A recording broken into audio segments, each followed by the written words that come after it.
এই মুহূর্তে মিরপুরের শেরেবাংলা স্টেডিয়ামে আছেন রিপোর্টার তামিম হোসেন। টি-20 দলের সবশেষ খবর জানতে সরাসরি যুক্ত হচ্ছি তার সঙ্গে। তামিম, জানেন যে গতকালই কিন্তু টি-20 স্কোয়াড ঘোষণা করা হয়েছে। যারা ভারত টেস্ট দলের বাইরে আছেন তারা কিন্তু গতকালকেই তাদের শেষ অনুশীলন ছিল, যেহেতু আগামীকালকে তারা ভারতের উদ্দেশ্যে রওনা দিবেন। তো সবাই যেহেতু নিজ নিজ বাড়িতে গিয়েছেন এবং গোছানোতে ব্যস্ত, কিন্তু ব্যতিক্রম মুস্তাফিজুর রহমানকে কিন্তু আজকে আমরা প্রায় যদি বলি প্রায় 2 ঘন্টার মতো মুস্তাফিজ কিন্তু অনুশীলন করেছেন।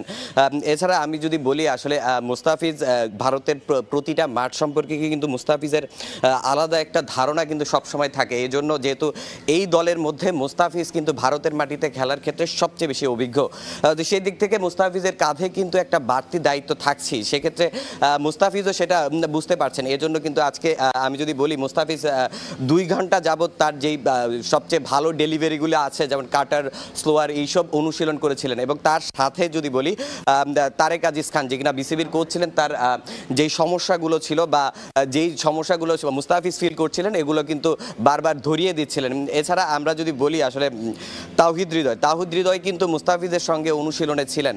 তো সে প্রথমে নেটে নিজেকে, যেহেতু তাওহিদ হৃদয় কিন্তু এই দলের টি-20 দলের অনেক গুরুত্বপূর্ণ একটা ভূমিকা কিন্তু তাওহিদ হৃদয়েরও থাকবে। তো সেক্ষেত্রে তাওহিদ হৃদয় কিন্তু আজকে যেহেতু বিশ্রামের দিন, তারপরেও কিন্তু তারা দিনটা বিশ্রামে কাটায়নি, অনেকে অনুশীলন করেছেন এবং তাওহিদ হৃদয় অনুশীলন করেছেন। এছাড়া আমরা যদি বলি পারভেজ হোসেন ইমনকেও কিন্তু আমরা এখানে দেখেছিলাম। পারভেজ হোসেন ইমন এসে কিন্তু এখানে বেশ কিছুক্ষণ রানিং করেছিলেন।